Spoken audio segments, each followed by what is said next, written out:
Halo, nama saya Yonatan Mukti Prayoga. Pada kesempatan kali ini, saya akan menjelaskan tentang peristiwa sejarah Rengas Dengklok. Sebelumnya, saya akan menjelaskan 3 arti peristiwa sejarah yang sesuai dengan kata kunci, yaitu yang pertama adalah kejadian penting yang artinya kejadian tersebut membawa dampak bagi suatu hal. Yang kedua adalah benar-benar terjadi di masa lalu, yang artinya peristiwa tersebut sudah berlalu atau terjadi di masa lalu. Yang ketiga adalah dapat dibuktikan, yang artinya peristiwa tersebut dapat dibuktikan atau mempunyai bukti bahwa peristiwa itu benar-benar terjadi. Pembahasan kita lanjut kepada akar atau yang biasa disebut dengan latar belakang. Akar dibagi menjadi dua, yaitu akar umum dan akar khusus. Nah, sekarang yang pertama akan kita bahas adalah tentang latar belakang peristiwa Rengas Dengklok jika secara akar umum. Pada waktu itu, Soekarno dan Muhammad Hatta, tokoh-tokoh golongan tua, menginginkan supaya proklamasi diterapkan melewati PPKI. Sementara, golongan muda menginginkan supaya proklamasi diterapkan secepatnya tanpa melewati PPKI yang dianggap badan buatan Jepang. Selain itu, hal tersebut diterapkan supaya Soekarno dan Muhammad Hatta tidak terpengaruh oleh Jepang. Para golongan muda khawatir apabila kemerdekaan yang sebenarnya adalah hasil dari perjuangan bangsa Indonesia menjadi seolah-olah adalah pemberian dari Jepang. Kalau secara akar khusus, sebelumnya golongan pemuda telah menyelenggarakan suatu perundingan di AIP, satu lembaga bakteriologi di Pegangsaan Timur, Jakarta pada tanggal 15 Agustus. Dalam pertemuan ini diputuskan supaya pelaksanaan kemerdekaan diberi keleluasaan segala ikatan dan hubungan dengan kontrak kemerdekaan dari Jepang.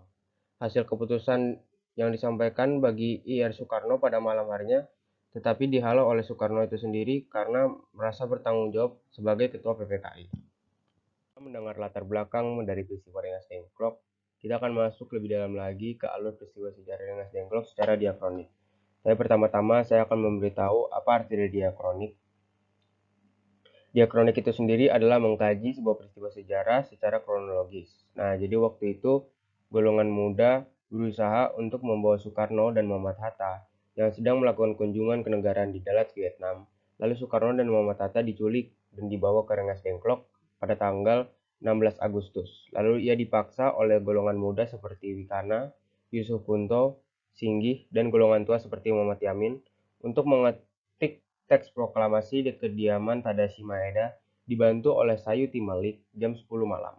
Esoknya ia mengumumkan proklamasi itu di Jalan Pegangsaan Timur, Jakarta Timur.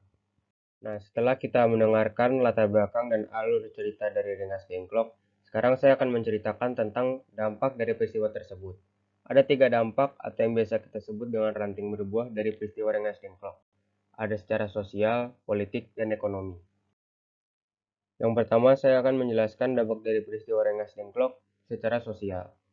Jadi, yang jika awalnya mereka akan melakukan proklamasi sesuai ketentuan Jepang, maka setelah bertemu dengan petinggi militer Jepang di Jakarta, maka sikap Soekarno-Hatta berubah, mendukung percepatan proklamasi kemerdekaan. Dengan demikian, dampak peristiwa Rengas Dengklok adalah bahwa bangsa Indonesia mendapatkan kemerdekaannya lebih cepat daripada yang dijanjikan oleh pihak Jepang, yaitu pada tanggal 24 Agustus 1945. Setelah mendengar dampak dari peristiwa Rengas Dengklok secara sosial, yang kedua saya akan membahas peristiwa tersebut secara ekonomi.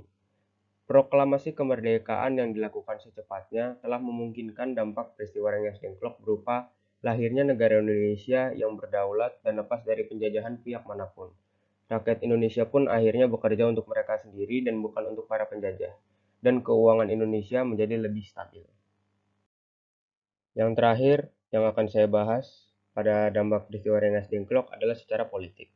Tercapainya kata sepakat antar kaum tua dan muda melahirkan persatuan yang kokoh antara kedua pihak sehingga kerjasama dapat lebih ditekankan dengan erat untuk kepentingan perjuangan kemerdekaan. Menunggu lebih lama lagi sangat berisiko menempatkan Indonesia kembali dalam kekuasaan pihak asing. Karena status quo yang terjadi saat itu akibat kekalahan Jepang bisa jadi hanya akan bertahan selama beberapa jam saja. Setelah mendengarkan dampak dari peristiwa Rengas Dengklok, mari kita mengenal lebih dalam lagi terhadap tokoh-tokoh yang ada di dalamnya.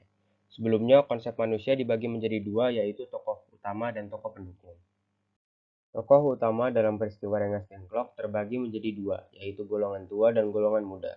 Dalam golongan tua terdapat tokoh seperti Soekarno yang juga merupakan ketua PPKI dan wakilnya Muhammad Hatta, para anggota dan pengurus BPUPKI yang diketuai oleh Dr. KRT Rajiman Widyodiningrat. Sedangkan di dalam golongan muda terdapat tokoh seperti Adam Malik, Wikana, Sayuti Malik, Khairul Saleh, dan Soekarni.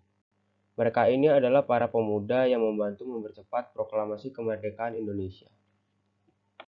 Selain tokoh utama, ada juga tokoh pendukung dalam peristiwa Rengas Dengklok. Mari kita kenali lebih dalam tentang sosok orang yang bernama Jio Kyesyong. Beliau meminjamkan rumahnya untuk diinapi oleh Soekarno dan Muhammad Hatta yang diculik oleh para pemuda yang menuntut agar kemerdekaan Indonesia diproklamasikan segera. Dan di rumah ini juga naskah proklamasi kemerdekaan Indonesia dipersiapkan dan ditulis. Nah, setelah mengenal tokoh-tokoh di dalam peristiwa Rengas Dengklok ini, kita akan masuk ke konsep waktu. Nah, apa itu konsep waktu? Konsep waktu dibagi menjadi dua, yaitu konsep waktu absolut dan relatif. Yang dimaksud dengan konsep waktu absolut adalah waktu yang tepat atau persis kapan terjadinya suatu peristiwa sejarah tersebut. Sedangkan konsep waktu relatif adalah periode waktu yang melingkupi atau mewadahi konsep waktu absolut. Nah, yang pertama kita akan masuk ke penjabaran konsep waktu absolut dalam peristiwa Rengas Dengklok. Terjadinya peristiwa ini adalah di hari Kamis pada tanggal 16 Agustus 1945 pukul 3 pagi waktu Indonesia bagian Barat. Sedangkan konsep waktu relatif dalam peristiwa Rengas Dengklok adalah terjadi pada masa proklamasi kemerdekaan dan juga saat penjajah Jepang yang menyerah pada Sekutu. Setelah mendengarkan penjabaran konsep waktu dalam peristiwa Rengas Dengklok, kita akan masuk lebih dalam lagi ke penjabaran konsep ruang. Nah, apa itu konsep ruang? Konsep ruang adalah tempat atau lokasi di mana peristiwa itu terjadi. Nah, konsep ruang juga dibagi menjadi dua nih, yaitu absolut dan relatif. Konsep ruang secara absolut adalah lokasi atau tempat yang tepat atau persis di mana peristiwa sejarah itu terjadi. Sedangkan konsep ruang relatif adalah daerah yang melingkupi atau tempat yang ada di konsep ruang absolut. Yang pertama, saya akan memberitahu konsep ruang absolut dalam peristiwa Rengas Dengklok ini. Dimulai dari penculikan Soekarno di kamar peristirahatannya di rumah Jio Kyesyong, lalu dibawa ke daerah Rengas Dengklok. Lalu saya akan menjelaskan konsep ruang secara relatif dalam peristiwa Rengas Dengklok. Peristiwa ini terjadi di Karawang, Jawa Barat di Indonesia, di benua Asia Tenggara. Bisa dilihat dari peta yang ada di bagian kanan di slide ini. Nah, sekarang kita akan masuk ke pembahasan terakhir kita, yaitu menjelaskan alur peristiwa sinkronik. Pertama-tama saya akan menjelaskan apa itu sinkronik. Yang dimaksud dari sinkronik adalah mengkaji sebuah peristiwa sejarah secara lengkap dan mendalam. Peristiwa Rengas Dengklok adalah peristiwa penculikan yang dilakukan oleh sejumlah pemuda antara lain Soekarni, Wikana, Aidit, dan Khairul Saleh dari perkumpulan Menteng 31 terhadap Soekarno dan Hatta. Soekarno dan Hatta dibawa ke Rengas Dengklok Karawang untuk kemudian didesak agar mempercepat proklamasi kemerdekaan Republik Indonesia, sampai dengan terjadinya kesepakatan antara golongan tua yang diwakili oleh Soekarno, Hatta, serta Ahmad Subarjo dengan golongan muda tentang kapan proklamasi akan dilaksanakan. Sementara itu di Jakarta, Khairul dan kawan-kawan telah menyusun rencana untuk merebut kekuasaan. Tetapi apa yang telah direncanakan tidak berhasil dijalankan, karena tidak semua anggota dari PETA mendukung rencana tersebut. Menghadapi desakan tersebut, Soekarno dan Hatta tetap tidak berubah pendirian. Proklamasi kemerdekaan Republik Indonesia rencananya akan dibacakan Bung Karno dan Bung Hatta pada hari Jumat 17 Agustus 1945 di lapangan Ikada atau yang sekarang lebih dikenal sebagai lapangan Monas. Berikut adalah bacaan dari teks proklamasi kemerdekaan yang telah disepakati oleh golongan tua dan golongan muda. Banyak pertimbangan sebelum tercapainya kata sepakat mengenai kepastian isi dan redaksional dari naskah teks proklamasi. Setelah disepakati, selanjutnya Sayuti Malik yang mengetik sesuai dengan naskah yang telah mengalami berbagai perubahan yang akhirnya disepakati tersebut. Penyusunan teks berlangsung hingga dini hari pada tanggal 17 Agustus 1945. Proklamasi kami bangsa Indonesia dengan ini menyatakan kemerdekaan Indonesia. Hal-hal yang mengenai pemindahan kekuasaan dan lain-lain diselenggarakan dengan cara saksama dan dalam tempo yang sesingkat-singkatnya. Jakarta, 17 Agustus 1945, atas nama bangsa Indonesia, Soekarno. Dari sini kita dapat belajar bahwa perlunya menceritakan suatu peristiwa sejarah dengan sejujur-jujurnya. Jika tidak diceritakan dengan jujur, hal ini dapat mengakibatkan konflik atau kesalahpahaman di kalangan masyarakat. Dan kita juga harus belajar bahwa Allah sebagai penguasa dan pencipta memiliki peran penting dalam peristiwa sejarah. Dalam campur tangan Allah terhadap sejarah membantu kita untuk belajar dari kesalahan dan menjadi lebih baik setiap harinya.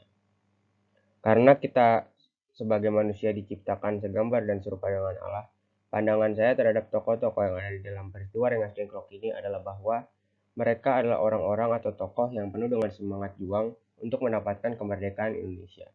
Dari mereka, kita dapat belajar untuk tidak mudah menyerah dan untuk meraih apa yang kita yakini.